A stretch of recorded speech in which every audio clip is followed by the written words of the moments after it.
Los rayos del sol atravesaban la masa de agua, creando un juego de luces fascinante en la superficie de la bahía de Howe Sound.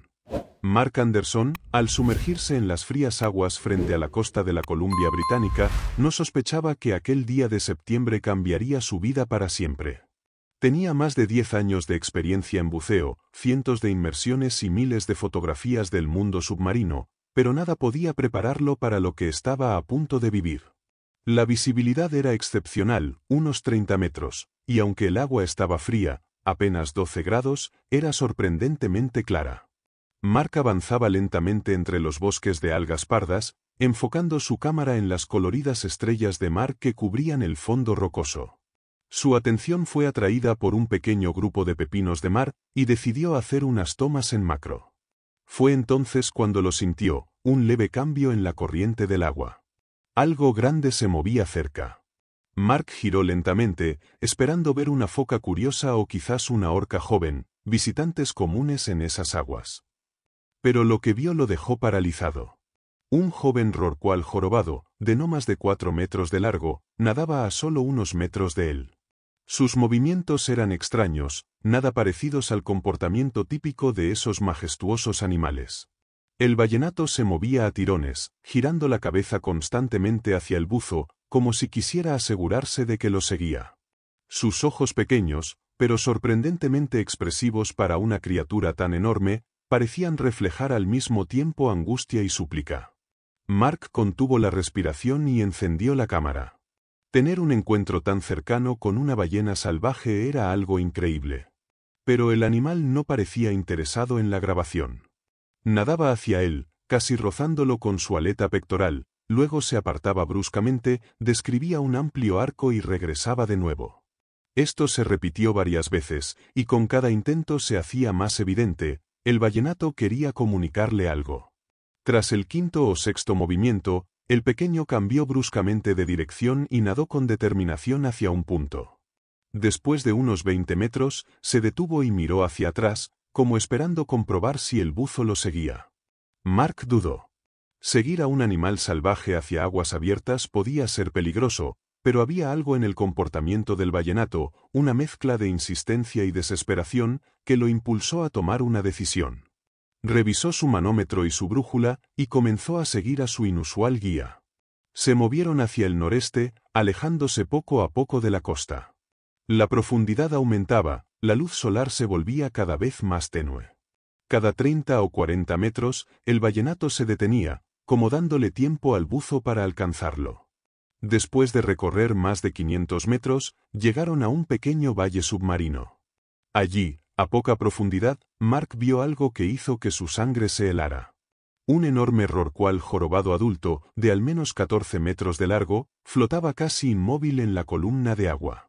Su cuerpo estaba cubierto por algo que, a la distancia, parecía una masa gris extraña.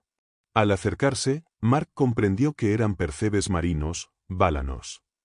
Pero no eran las pequeñas colonias que suelen verse en las ballenas, sino una capa densa y gruesa, en algunos lugares de varios centímetros de espesor. Cubrían casi todo el cuerpo del animal, dejando libres solo pequeños espacios alrededor de los ojos y el espiráculo. El vallenato se acercó a la gran ballena, presumiblemente su madre, y comenzó a empujarla suavemente, como intentando hacerla moverse. Pero el animal apenas agitó débilmente la cola. Incluso a través del agua, Mark podía ver cómo su respiración era pesada e irregular. Sin perder tiempo, el buzo se aproximó. Le temblaban las manos cuando sacó de su cinturón un cuchillo de titanio. Sabía que una infestación tan severa de percebes podía ser señal de graves problemas de salud. El fuerte sistema inmunológico de las ballenas normalmente impide que los parásitos se propaguen de esa manera. Algo había debilitado profundamente a aquella majestuosa criatura. Con cuidado, Mark comenzó a retirar los grupos más grandes de percebes.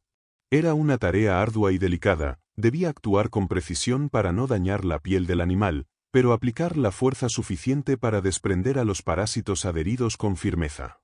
El vallenato no se alejaba, giraba constantemente alrededor de ellos, emitiendo de vez en cuando sonidos graves que resonaban bajo el agua. Su madre apenas se movía, parpadeando lentamente cuando el buzo se acercaba a su campo de visión.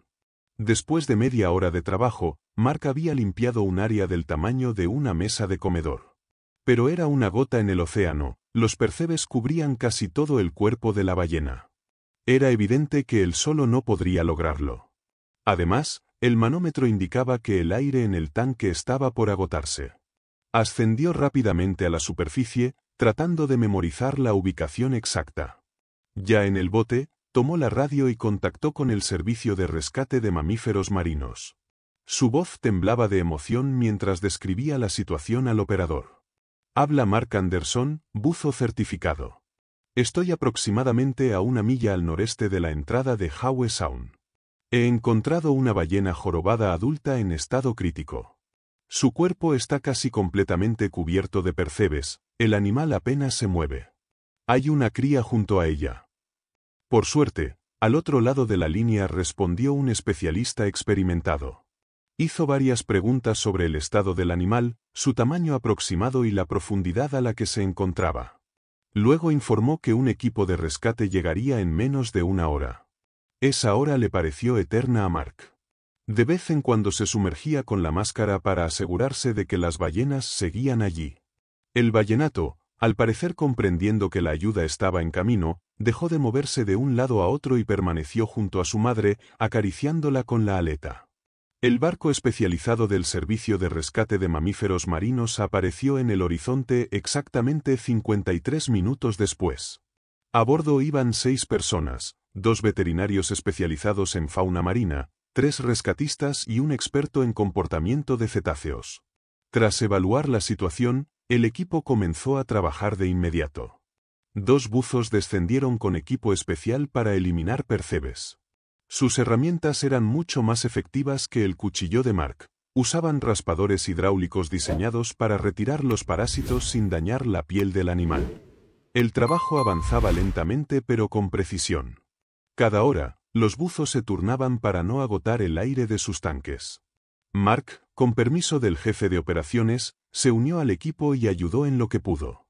El ballenato se mantenía cerca, observando el proceso. Cuando la mayor parte de los percebes fue retirada, los veterinarios pudieron realizar un examen más detallado.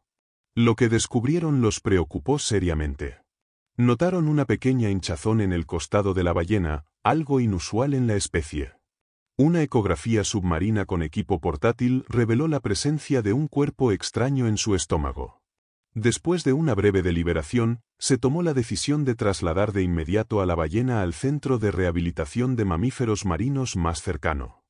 Fue una operación complicada y arriesgada, el animal se encontraba en un estado debilitado, y cualquier tipo de estrés podía resultar fatal. Pero no había alternativa. Sin una intervención quirúrgica urgente, sus posibilidades de sobrevivir eran prácticamente nulas. Con la ayuda de un pontón inflable especial y un remolcador, la ballena fue transportada cuidadosamente hacia la costa. El ballenato la acompañó todo el tiempo, sin separarse ni un metro. En el centro de rehabilitación, el equipo de veterinarios comenzó la operación de inmediato.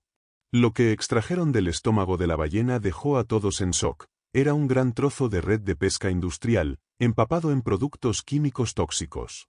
Los análisis de laboratorio revelaron que la red estaba tratada con una mezcla altamente peligrosa de compuestos antiincrustantes, entre ellos el tributilestaño, uno de los contaminantes más tóxicos del medio marino. Es una verdadera bomba química de tiempo, explicó el Dr. Chen, veterinario jefe del centro, mostrando a Mark los resultados.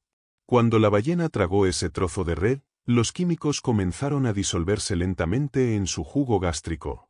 Las toxinas pasaron a la sangre y se acumularon en el tejido graso, envenenando lentamente todos los sistemas del cuerpo. En los monitores se podía ver cómo el veneno había afectado los órganos internos. El hígado estaba agrandado e inflamado, los riñones apenas lograban filtrar las toxinas y el sistema inmunológico había colapsado, permitiendo la invasión masiva de percebes. Unos 3 o 4 días más, y los daños habrían sido irreversibles, dijo el Dr. Chen. La concentración de toxinas ya había alcanzado un nivel crítico. Por eso no podía moverse con normalidad, su sistema muscular estaba parcialmente paralizado por el veneno. Si no fuera por la increíble inteligencia del vallenato y su ayuda oportuna, los habríamos perdido a ambos. Mark examinó el fragmento de red bajo el microscopio. A la luz del laboratorio se podían ver claramente los cristales de las sustancias tóxicas incrustadas en las fibras sintéticas. Este tipo de recubrimientos fueron prohibidos a comienzos de los años 2000 por su extrema toxicidad, explicó un técnico. Pero algunos fabricantes sin escrúpulos todavía los usan, especialmente en países con controles ambientales más débiles. Durante las 3 semanas siguientes, la ballena y su cría permanecieron en una piscina de rehabilitación. Mark visitaba casi todos los días, ayudando en el cuidado de los animales y documentando su recuperación. Poco a poco, la ballena adulta comenzó a mejorar. Las heridas cicatrizaban, los análisis mostraban una reducción de toxinas y el apetito regresó. El vallenato nunca se separó de su madre, demostrando una lealtad y una inteligencia que sorprendieron al personal. A mediados de octubre, cuando todos los indicadores volvieron a la normalidad, se decidió devolverlas al océano. El día amaneció claro y cálido, y decenas de personas se reunieron en la costa. Cuando se abrieron las compuertas de la piscina, las ballenas dudaron unos instantes, como adaptándose a la idea de la libertad, y luego, juntas, se sumergieron rumbo al mar abierto. De pronto, al alejarse un poco, se detuvieron. Giraron y ambas saltaron fuera del agua, cayendo con un estruendo impresionante, una especie de saludo de despedida y agradecimiento. Luego nadaron lentamente hacia el norte, rumbo a sus zonas de invernada cerca de Hawái. En los meses siguientes, la historia del rescate se difundió por revistas científicas y ambientales. El comportamiento del vallenato, que había salido solo en busca de ayuda, despertó un enorme interés. Los expertos en cetáceos destacaron que casos así son extremadamente raros y revelan la gran inteligencia de estos animales. Gracias a los transmisores instalados antes de su liberación, los científicos pudieron seguir sus movimientos, llegaron sanos y salvos a las aguas cálidas de Hawái y se unieron a un gran grupo de ballenas jorobadas. El verano siguiente ocurrió algo extraordinario. Mark, que seguía buceando regularmente en la misma zona, vio chorros de agua familiares en la superficie. Al acercarse en su bote, los reconoció, eran la madre y su ya crecido vallenato.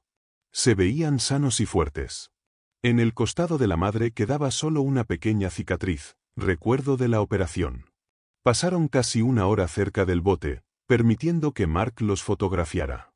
El vallenato incluso se acercó al borde y lo tocó suavemente con su aleta. Esta historia no solo fue un ejemplo de rescate exitoso de fauna marina, sino también un recordatorio de lo profundamente conectadas que están las vidas humanas y las del océano. Gracias a la compasión de una persona y al profesionalismo de un equipo, 2 magníficas criaturas tuvieron una segunda oportunidad. Para Mark, fue un punto de inflexión.